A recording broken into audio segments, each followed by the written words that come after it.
अंतरराष्ट्रीय युवा विद्वान, जैन दर्शन में यूनिवर्सिटी टॉप व गोल्ड मेडलिस्ट, जैन सिद्धांत एवं न्याय विषयों को सरलता से समझाने वाले, यूएसए, इंग्लैंड, ऑस्ट्रेलिया आदि अनेक देशों में जैन धर्म की महती प्रभावना करने वाले, पंडित टोडरमल पुरस्कार, युवा विद्वत रत्न आदि अनेक पुरस्कारों से सम्मानित मूर्धन्य विद्वान डॉक्टर संजीव कुमार गोधा जयपुर द्वारा जानिए धर्म का मर्म। इस कार्यक्रम के पुण्यार्जक हैं सुरेंद्र जैन, रजनी जैन, राहुल जैन, प्रज्ञा जैन, एरिया जैन, ईरव जैन, फर्म राहुल ट्रांसफॉर्मर्स, कोटा। 7 भावना तक की चर्चा आपके बीच में कर चुके हैं। श्रद्धा, विनय, शील, ज्ञान का अभ्यास, वैराग्य, शक्तिपूर्वक त्याग और शक्तिपूर्वक तप, ये सब चर्चाएं हो चुकी है। और आज की भावना का नाम है साधु समाधि। साधु समाधि 8वीं भावना है साधु समाधि। जब वैराग्य हो गया, ज्ञान हो गया, तपस्या, तप हो गया, त्याग हो गया, माने साधु बन गया, यही अर्थ हुआ ना। 7 भावना तक एक प्रकार से साधु बन गया है ये जीव, लेकिन भावनात्मक लेवल पर अभी ये भावनाएं चौथे गुणस्थान वाला भी भा सकता है, ये भावनाएं पंचम गुणस्थान वाले के भी भाई जा सकती है। इन 16 कारण भावनाओं का भाना 5वें, 6ठे, 7वें गुणस्थान में भी हो सकता है। किसी भी जीव के ये 16 कारण भावनाएं हो सकती है।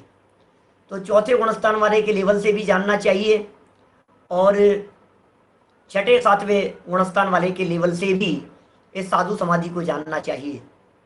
जब पीछे त्याग की चर्चा हो गई, तप की चर्चा हो गई, तप और त्याग की इतनी चर्चा कर लेने के उपरांत अब यह बात बिल्कुल स्पष्ट हो जाती है कि साधु तो हो गया है ये व्यक्ति। अब साधु की भावना यह है कि समाधि पूर्वक जीवन पूरा हो। समाधि क्या चीज है? समाधि मरण नहीं, समाधि जीवन है। समाधि मौत नहीं, समाधि शांत परिणामों का नाम है। एक समाधि मरण नाम का लेख लिखा, आर्टिकल लिखा पंडित गुमानी राम जी ने। टोडरमल जी के सुपुत्र थे, छोटे बेटे। एक हरिश्चंद्र थे, एक गुमानी राम थे, टोडरमल जी के बेटे। गुमानी राम जी ने समाधि भावना लिखी, लेख है उनका, ज्ञानानंद श्रावकाचार्य में प्रकाशित है, ये अपने इसमें भी प्रकाशित है, मोक्ष मार्ग प्रकाशक में भी परिशिष्ट के रूप में प्रकाशित है। समाधि किसका नाम? तो उन्होंने वाक्य यहां से शुरू किया, निकषाय भाव का नाम समाधि है। निकषाय भाव को समाधि कहते हैं। अब दुनिया में ये बात, निकषाय भाव की बात इस जीव को समझ में नहीं आती है। निकषाय भाव कैसा होगा? निकषाय भाव कैसा है? निकषाय भाव समाधि, समाधि हो गई साहब, इनकी समाधि हो गई, समाधि हो गई तो ऐसा समझता है व्यक्ति मौत हो गई है।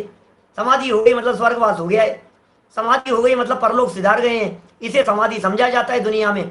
जबकि यहाँ ये कह रहे हैं नहीं नहीं, गलतफहमी में हो आप, इसे समाधि नहीं कहा जाता है। समाधि नाम शांत परिणामों का है, समाधि नाम निकषाय भाव का है। साधु समाधि का अर्थ ये है साधु दशा रह करके परिणामों में शांति रहे, इसका नाम साधु समाधि है। वीतराग भाव में परिणाम रहे, इसका नाम समाधि है। हमारे चित्त में, हमारे परिणामों में, हमारे भावों में निरंतर सहजता रहे, सहजता रहे, सहजता रहे, शांति रहे, सरलता रहे, तब जाकर के समाधि सच्ची समाधि होती, तब वो सच्ची समाधि कहलाती है। इसका मतलब न काहू से मित्रता और न काहू से द्वेष, किसी से मित्रता का भी भाव नहीं हो और किसी के प्रति द्वेष का भाव भी नहीं हो, सो है सच्ची समाधि। पर वस्तुओं के प्रति अनुराग का भाव भी नहीं हो, देह के प्रति भी विरक्ति का भाव हो, ये है सच्ची समाधि। कैसी होती है समाधि? किस प्रकार से की जाती है समाधि?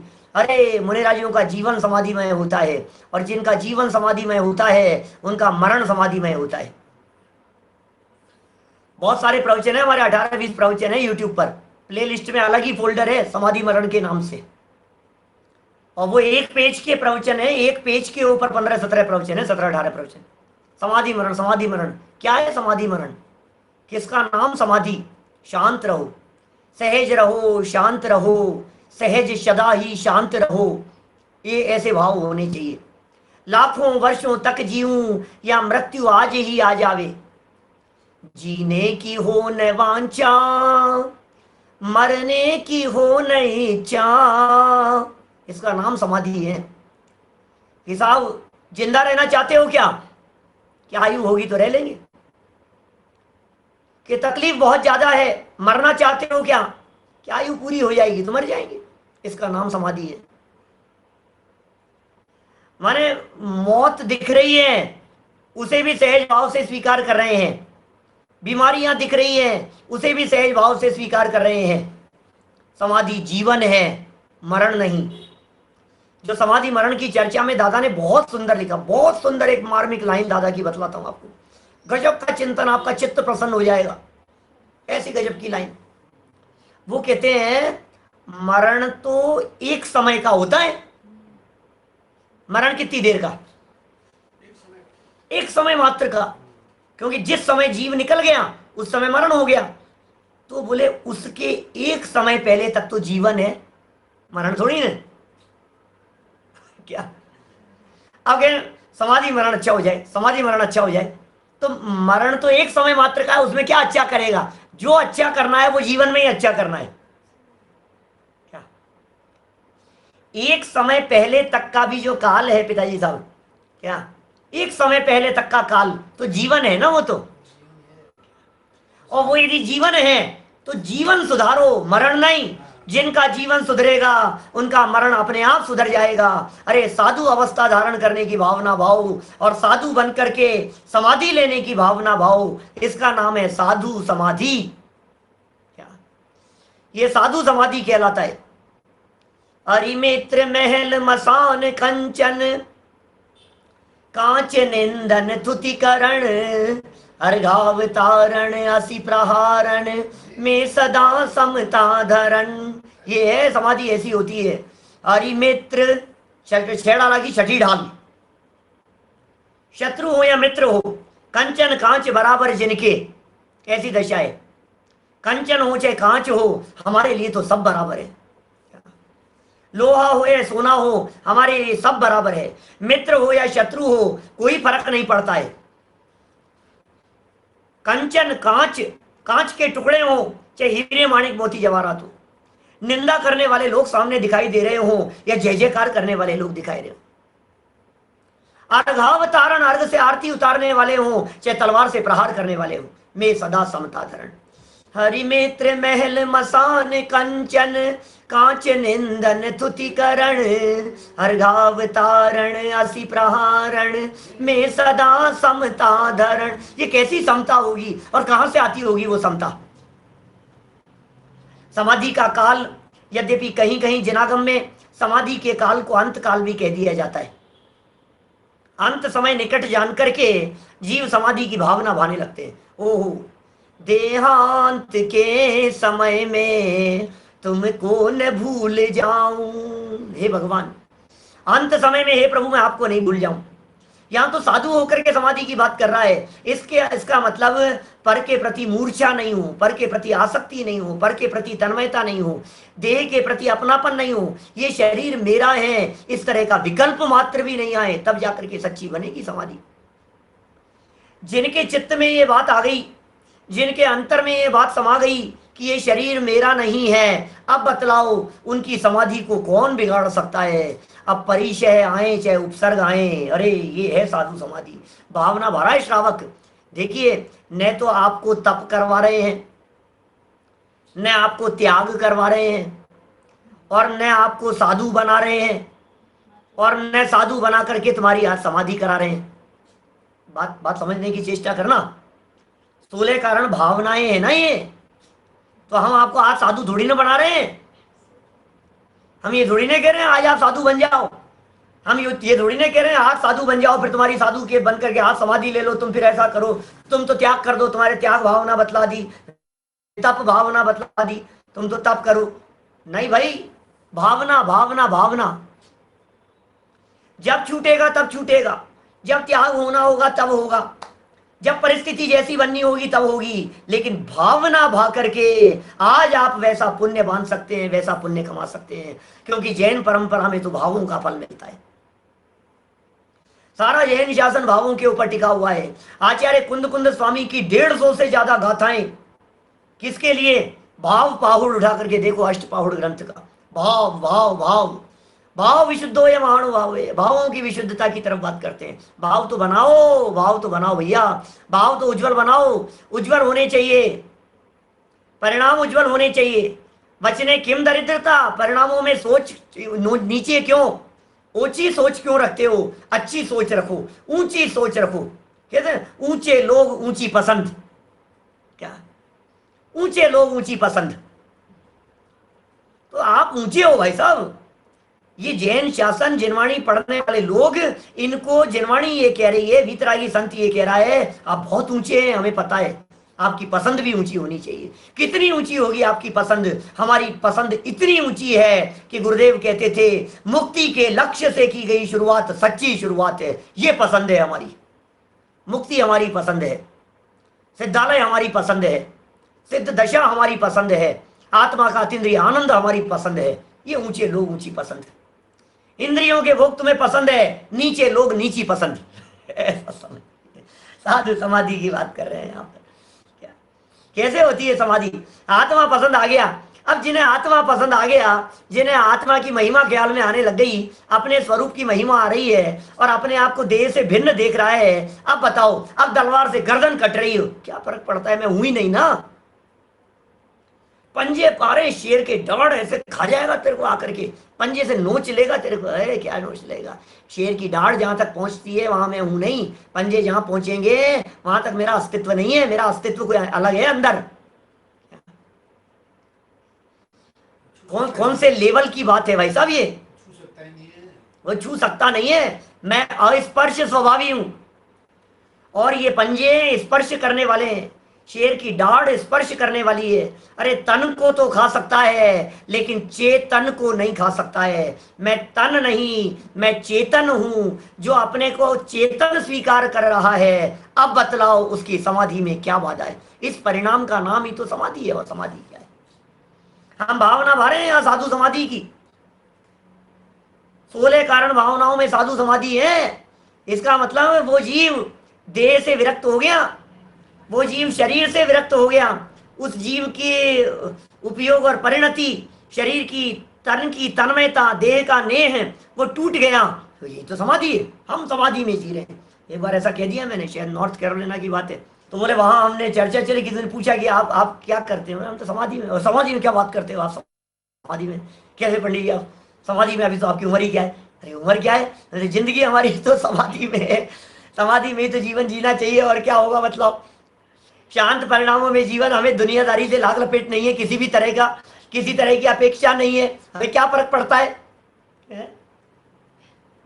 हमारा तो जीवन इसी में बीतता है और इसी में बीतेगा। इसके अलावा दूसरा कोई काम नहीं है, इसके अलावा दूसरा कोई लक्ष्य नहीं है, इसके अलावा दूसरी कोई भावना नहीं है। हमारा जीवन एक एक क्षण, एक एक पल समाधिमय है।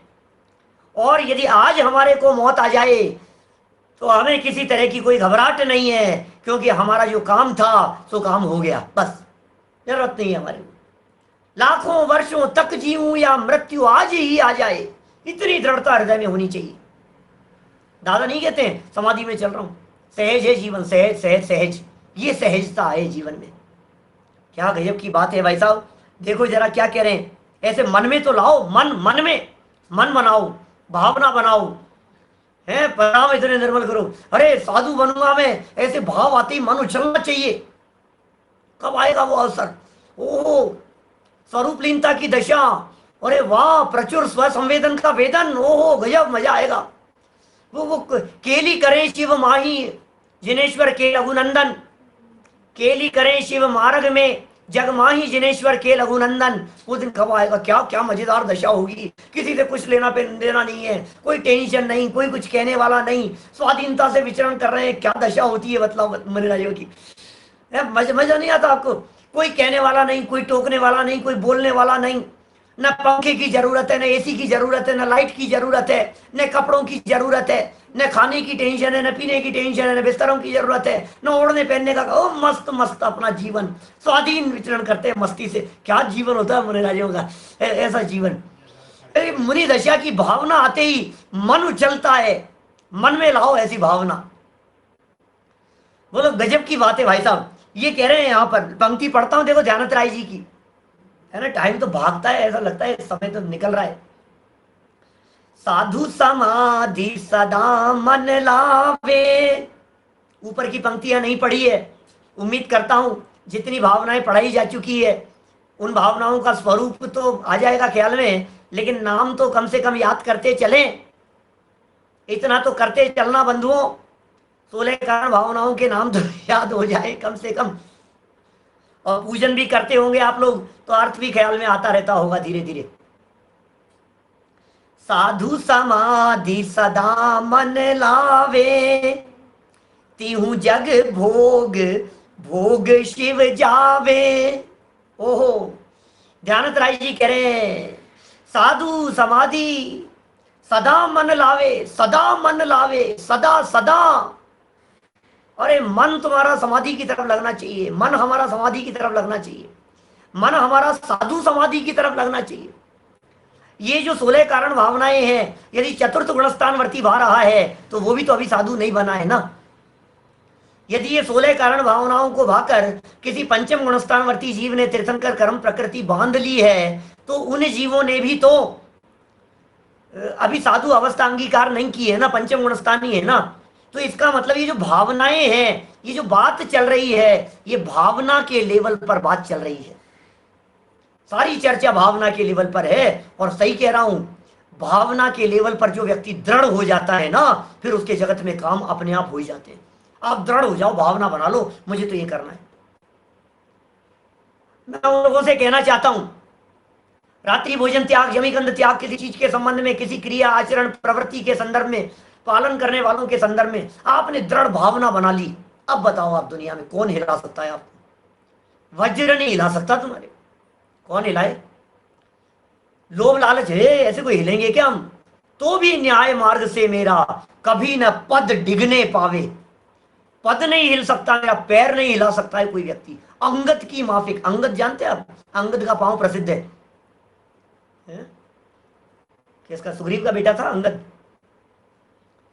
वहां चला गया था रावण के यहां और पैर धर दिया उसने, बोले मेरे पैर को हिला करके बतलाओ। अंगद का पांव हिला, तो हिला नहीं सका कोई व्यक्ति। ऐसे कह रहे हैं, इतनी दृढ़ और इतनी पावर होनी चाहिए, इतना अंदर से मजबूती आ गई, इतनी पावर आ गई अंदर से, इतना मजबूत हो गया, इतनी हिम्मत आ गई, इतना जोश आ गया हमारे में। देखो, सदा मन लावे, तो क्या होगा भाई साहब? होगा क्या इससे? बाली के बेटे थे, देखो, साधु समाधि सदा मन लावे, तो क्या होगा उससे? तीहू जग भोग भोगी। अरे तीनों जगत के भोग मिलेंगे भैया, आगे भोग मिलेंगे, भोग। अरे भोगों की तरफ आकर्षण नहीं है, भोग थोड़े ना दिखा रहे हैं यहाँ। किताब लिखा तो है, लिखा तो इसलिए है कि इस पंचम काल में साधु बन भी जाएगा तो स्वर्ग के अलावा दूसरी कोई गति नहीं है, क्योंकि यहां से तुझे मोक्ष तो मिलने वाला है नहीं, इस जगह से मोक्ष तो मिलता नहीं है,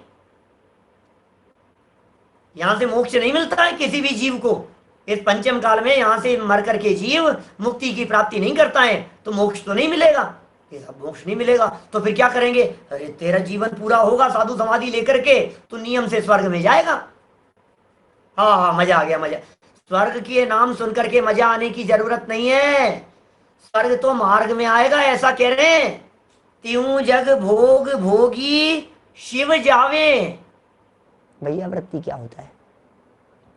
वैयावृत्ति शब्द सुनते ही एकदम ऐसा लगता है सेवा करो, हाथ पांव दबाओ, हाथ पांव दिखने लगते हैं हमारे को वैयावृत्ति के नाम पर। क्या माने? ऐसे लगने लगता है हमारे को, पैर दबाओ, हाथ दबाओ, मालिश करो। क्या चल रही है सब? वैयावृत्ति चल रही है, वैयावृत्ति। और अच्छा बादाम रोगन लेकर के आओ, बादाम का तेल लेकर के आओ। अब महाराज की कर रहे हैं, भैया जी की कर रहे हैं, त्यागी व्रतियों की कर रहे हैं। सुनो सुनो, वैयावृत्ति में भले ही हाथ पांव भी दबाए जाते हों, लेकिन हाथ पांव दबाने का नाम वैयावृत्ति नहीं। आपको क्या लगता है? हाथ पांव दबाने का नाम वैयावृत्ति है। बहुत सुंदर चर्चा की है दादा ने इस वैयावृत्ति के संदर्भ में, जब तप की चर्चा की, तप धर्म के प्रसंग में, कि आखिर क्या है ये सच्ची वैयावृत्ति? क्या ये सच्ची वैयावृत्ति क्या चीज है? ये कैसा लगता है आपको? हम ऐसा लगता है हमारे को कि वो पैर दबाना, तो फिर दबाने वाले के तप है कि दबवाने वाले के? दबाने वाले के हैं तो फिर गृहस्थ के हो गया, और दबवाने वाले के हैं तो ये तप कितना अच्छा है जिसमें पैर दबाए जाते हो। भाई, वैयावृत्ति के स्वरूप की चर्चा उमा स्वामी आचार्य ने तत्वार सूत्र में की, और वहाँ उमा स्वामी आचार्य ने तत्वार सूत्र में वैयावृत्ति के 10 भेद बतलाए। वास्तव में तो साधुओं के 10 भेद बतलाए हैं, मुनिराजों के 10 भेद बतलाए हैं, और मुनिराजों के उन 10 भेदों को बतलाकर उनकी वैयावृत्ति की जानी चाहिए, ऐसी चर्चा की है। आचार्य, उपाध्याय, तपस्वी, शेक्ष, ग्लाण, गण, कुल, संग, साधु, मनोज्ञ, साधु मनोज्ञा नाम ऐसा सूत्र है पूरा। और उस सूत्र में ये बात कही है कि कोई आचार्य हैं, कोई उपाध्याय हैं, कोई तपस्वी हैं, खूब तपस्या करते हैं, कोई संग के, मतलब अलग अलग प्रकार के जो प्रकार बतलाए हैं ना, यदि मैं उन प्रकारों की चर्चा तो यहाँ नहीं करना चाहता, लेकिन कोई ग्लान नाम के मुनिराज होते हैं, वे रोगी मुनिराज हैं। संग में होते हैं कुछ वृद्ध मुनिराज होते हैं, कुछ ऐसे होते हैं जो थक गए हैं। तो बहुत तरह की परिस्थितियां बनती है, क्योंकि मुनिराज वाहन का उपयोग तो करते नहीं हैं, पद यात्रा करते हैं, पैर से ही चलते हैं, नंगे पांव चलते हैं, 10-20, 15-20 किलोमीटर चले। संग में वृद्ध मुनिराज भी थे, तो उनकी बराबर वैयावृत्ति की जानी चाहिए। और वो किस लिए, उसका हेतु दिया है कि सच्ची वैयावृत्ति है परिणामों को स्थिर करना, वो सच्ची वैयावृत्ति कहलाता है। शरीर किस लिए दबाया गया, हाथ पांव किस लिए दबाए गए? कि परिणाम स्थिर रहे, उपयोग स्थिर रहे, उपयोग अपने स्वरूप में जम पाए, इसके लिए। क्या माने अपना उपयोग, ये बाल, वृद्ध, ग्लान, तपस्वी, ये सब चर्चाएं की, सब तरह के मुनिराज होते हैं। तो मेरा कहने का मतलब ये है कि उनका उपयोग स्वाध्याय में, ध्यान में, अध्ययन में, इनमें बराबर लगा रहे, ज्ञान, ध्यान और आराधना में विघ्न उत्पन्न नहीं हो, इसके लिए वैयावृत्ति की जाती है, परिणामों की स्थिरता के लिए। आप समझिए, जैसे रोगी मुनिराज हैं, या समझ लीजिए आप समाधिस्थ मुनिराज कहे गए हैं, जिनको समाधि लेनी है, इस तरह के भी है ना। वृद्ध मुनिराजों के अनुसार चलने वाले गण कहलाते हैं, कुल कहलाते हैं, जिनका जो दीक्षा जिन्होंने दी है उनका पूरा का पूरा संघ, वो उनका कुल कहलाता है। इसी तरह से ऋषि मणि, यति, अंगार, इनकी भी चर्चाएं की है। सो यहाँ मूल बात तो यह है, जैसे मान लीजिए साधु समाधि की चर्चा की थी कल, अब मान लीजिए अंत समय ही आ गया है, क्योंकि साधु समाधि से जोड़ना है ना वैयावृत्ति को। तो साधु समाधि तक तो हम क्रम से एक एक भावना को जोड़ते हुए आ रहे थे। अब जब समाधि की भावना की तो उसके अंदर मृत्यु लगाइए, मौत भी लगाइए, मर जाएंगे सब, डेथ हो जाएगी, जीवन पूरा हो जाएगा। जीवन पूरा होने का काल आ गया है, तो ऐसे समय में उन मुनिराजों की समाधि कराई जाती है, निर्यापक आचार्य कहलाते हैं। एक होते हैं दीक्षा आचार्य, जिन मुनिराज ने हमें दीक्षा प्रदान की है वे हैं हमारे आचार्य, संघ के आचार्य। अब जो मुनिराज ऐसे हैं जिन मुनिराजों ने, जिन आचार्य ने हमें दीक्षा तो नहीं दी, और कोई जरूरी नहीं है हमारी जिस समय समाधि का प्रसंग बने उस समय हमारे संघ के आचार्य हमारे साथ में हों। यदि वे हमारे साथ में नहीं है तो क्या होगा, बोले उस समय में जो भी मुनिराज, जो भी आचार्य आपको परिणामों की स्थिरता के लिए समाधि और संलेखना में सहयोगी बनेंगे, वे आपके निर्यापक आचार्य कहलाते हैं। 40-40 साधुओं तक की चर्चा की है निर्यापकों के रूप में, उनका समुदाय कहा है, बिल्कुल बराबर वैयावृत्ति करेंगे, परिणाम किस तरह से। अभी देखिए ये लेवल तो क्या बहुत बड़े लेवल की बात हो गई, मैं थोड़ा सा इस लेवल को उतारना चाहता हूँ, गिराना चाहता हूँ, इसलिए क्योंकि अपने लेवल पर हम आना चाहते हैं। श्रावकों के द्वारा मुनिराजों की ऐसी परिस्थिति में वैयावृत्ति की जावे, ये तो बात है ही, लेकिन श्रावकों के लिए भी तो वैयावृत्ति होनी चाहिए। घर में भी तो वैयावृत्ति होनी चाहिए। हमारे बुजुर्ग माता पिता दादा दादी, उनकी भी तो वैयावृत्ति होनी चाहिए, उनका भी तो रिगार्ड होना चाहिए, उनका भी तो आदर सम्मान होना चाहिए। सेवा खूब करते हैं, दिन रात लगे रहते हैं उनके लिए, खाना बना रहे हैं, दवाई ला रहे हैं, सब दे रहे हैं, सब कुछ कर रहे हैं, लेकिन आपकी यदि भाषा व्यवस्थित नहीं है तो फिर वो वैयावृत्ति थोड़ी ना कहलाएगी, फिर तो गड़बड़ हो गई ना। वो तो आप दवाई, ये रखिए दवाई, ले लेना अम्मा जी, अब क्या पीछे लगे रहोगे, बना करके धर दिया, ये धराए खाना, खा लेना। तो भाई वैयावृत्ति चित्त में आकुलता रूप परिणामों की शांति के लिए की जाती है। क्या परिणामों की शांति के लिए होती है। अब चित्त कहाँ शांत रह सकता है, निराकुलता कहाँ रह सकती है बोलिए। साधर्मियों का चित्त, हमारे घर गृहस्थी वालों का चित्त बीमारी के काल में, तकलीफ के काल में, रोग के काल में, जहाँ परिणाम ज़्यादा आकुलित व्याकुलित हो रहे हों, ऐसी आकुलता के काल में परिणामों की शांति के लिए तत्व ज्ञान का उपदेश। आप देखिए संघ में भी जब वैयावृत्ति करते हैं तो अकेला पैर दबाना नहीं होता है, उसके साथ में धर्मोपदेश दिया जाता है। हे मुनिराज, आप तो बहुत तपस्वी रहे हैं, आप तो इस शरीर से भिन्न हैं, चैतन्य तत्व हैं, आप देह से भिन्न ज्ञायक आत्म तत्व हैं, शरीर की अवस्थाएं आपकी नहीं हैं, ये शरीर की अवस्थाएं बिगड़ती हैं तो बिगड़ने दीजिए। इन बिगड़ती हुई शरीर की अवस्थाओं के कर्ता धर्ता हम नहीं हैं, हम उसे रोकने वाले भी नहीं हैं, हम उसे टिकाए रखने वाले भी नहीं हैं, हम उसे बनाए रखने वाले भी नहीं हैं। अरे देह का एक एक परमाणु स्वतंत्र रीति से परिणमन करता है, अपनी योग्यता से परिणमन करता है। जब पुद्गल के परमाणु अपना कार्य करने में पूरी तरह से स्वतंत्र समर्थ हैं तो फिर हम पुद्गल की तरफ अपना उपयोग क्यों लगाएं। ऐसा उपदेश दिया जाता है, धर्मोपदेश दिया जाता है, तत्वोपदेश दिया जाता है। परिणामों में शांति आती है, सहजता आती है, सरलता आती है, भाव बनते हैं, तत्व से जुड़ते हैं परिणाम। अरे मैं ज्ञानानंद स्वभावी हूँ, मैं हूँ अपने में स्वयं पूर्ण, पर की मुझ में कुछ गंध नहीं। ये भेद विज्ञान की बातों से उपयोग स्थिर होता है, ये कहलाती है सच्ची वैयावृत्ति। इसे कहते हैं वैयावृत्ति। तो अच्छा, पैर किस लिए दबाए थे? पैर इसलिए दबाए थे कि भाई थक गए थे, उपयोग स्थिर नहीं रह पा रहा था, ध्यान साधना नहीं हो पा रही थी, इसलिए पैर दबाए थे। माने मूल जो उद्देश्य था हाथ पांव दबाने का, वो मूल उद्देश्य तो यही था ना कि चित्त साधना में लगे। मूल उपयोग तो यही था ना कि ध्यान में उपयोग लगे। वैयावृत्ति का उद्देश्य क्या है बोलो? उद्देश्य तो एकमात्र ये है, हमारे भाव ना बिगड़े, विषय कषायों की तरफ परिणाम नहीं जावे। भोजन के परिणाम आ रहे हो तो अरे अनंत बार तूने इतना अन्न खाया है कि यदि उस अन्न का ढेर लगाया जाए तो 3 लोक की संपदा कम पड़ जाए, इतना अन्न का ढेर लग जाए, तूने इतना अन्न खाया है। हे जीव, तूने भूख से तड़प तड़प करके इतने आंसू बहाए हैं कि समुद्र भर जाए।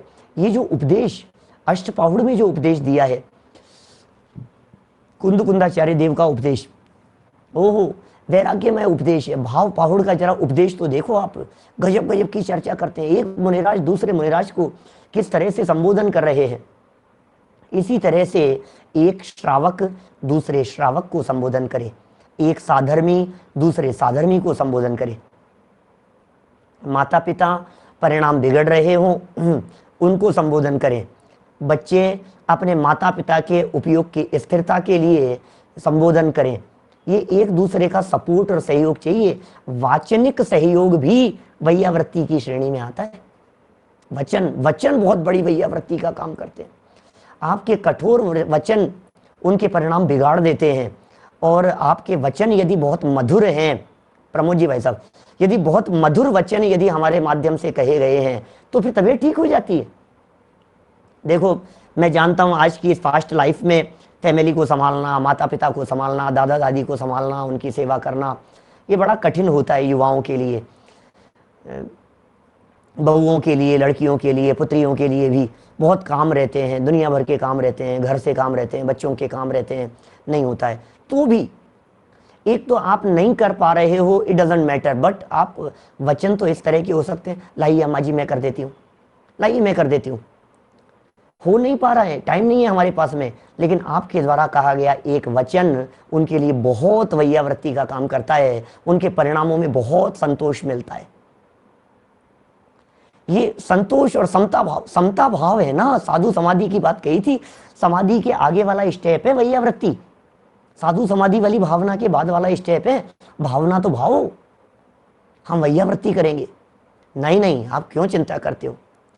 ये जो कहा है ना समाधि मरण भावना में, धर्मात्मा निकट हो चर्चा धर्म सुनावे, वे सावधान रखे गाफिल न होने पाऊं। बोलो, धर्मात्मा निकट हो चर्चा धर्म की सुनावे, वो सावधान रखें। इसका नाम वैयावृत्ति है, सावधान रखें। अभी ये भी असली वैयावृत्ति नहीं है, क्योंकि मैं तो अभी बात तो बहुत गहराई तक आगे तक ले जाने चाहता हूं मैं इस बात को, क्योंकि भाई ये पर की वैयावृत्ति, पर की सेवा, पर की शुश्रूषा, पर के परिणामों की स्थिरता, ये प्रयत्न तो अनंत बार किए हैं, लेकिन क्या हमारे परिणाम खुद के नहीं बिगड़ रहे हैं, नहीं बिगड़ते हैं? बोलो, यदि संभालने का नाम वैयावृत्ति है, दूसरों के संसार शरीर और भोगों में बिगड़ते हुए परिणामों को संभालने का नाम वैयावृत्ति है, किसी संसार समुद्र में डूबते हुए व्यक्ति को तिरने के लिए दिए गए उपदेश का नाम यदि धर्म वृत्ति है, वैयावृत्ति है, तो फिर हम अपने लिए वैयावृत्ति नहीं करें, हम अपने भाव नहीं सुधारें? बोलो क्या करें, बतलाइए। मैं जितना उपदेश आपको देता हूं, मैं सच कहता हूं, ये सारा का सारा उपदेश देने वाला व्यक्ति, ये व्यक्ति एक मुंह से यदि उपदेश देता है तो दो कानों से सुनता भी है। नवीन भाई, हम एक मुंह से बोल रहे हैं ना, तो दो कान से अकेला आपको नहीं सुना रहे हैं, ये दो कानों से ये संजीव गोधा भी सुन रहे हैं।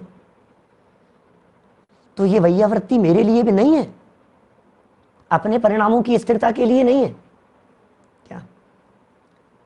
हमारा स्वास्थ्य बिगड़ रहा है, तबीयत खराब हो रही है, हमारा उपयोग नहीं लगता है, तो तत्व ज्ञान के अवलंबन से हम अपना उपयोग लगाएं, अपने उपयोग को स्थिर करने का प्रयास करें। ये सच्ची वैयावृत्ति होगी ना।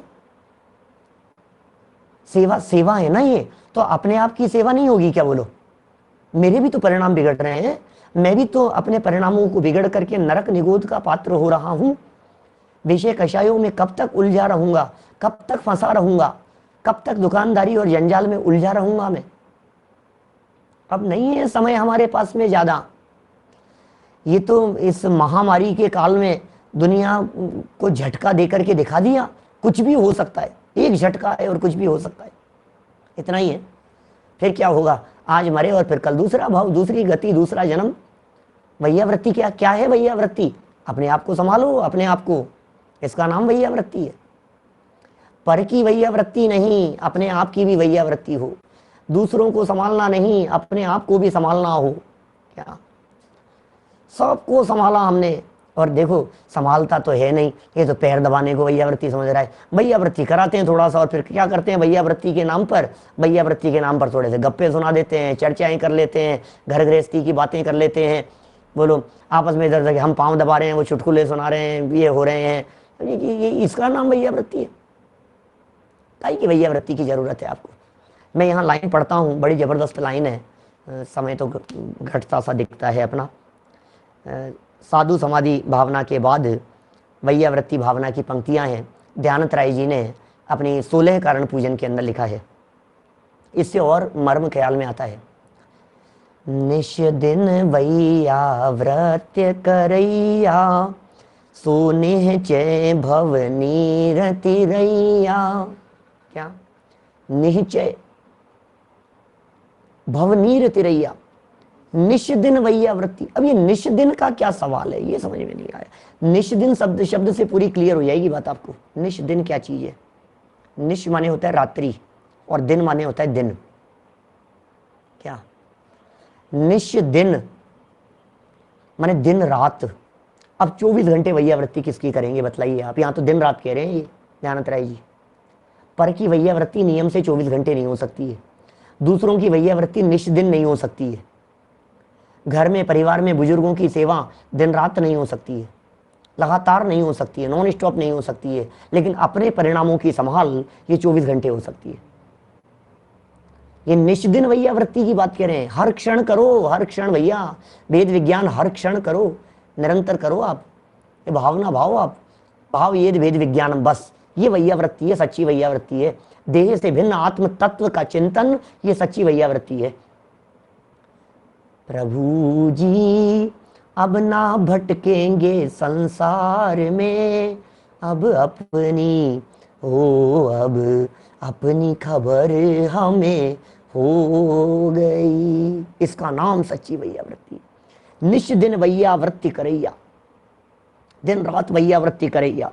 सो उससे क्या होगा?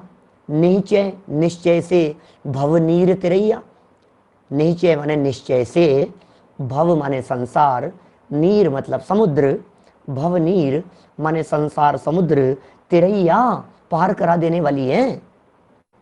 इसलिए सेवा का जो परिणाम आया है आपके हृदय में, ये व्यवहार से भैया वृत्ति है, और अपने में अपने उपयोग का समा जाना, ये निश्चय से भैया वृत्ति है।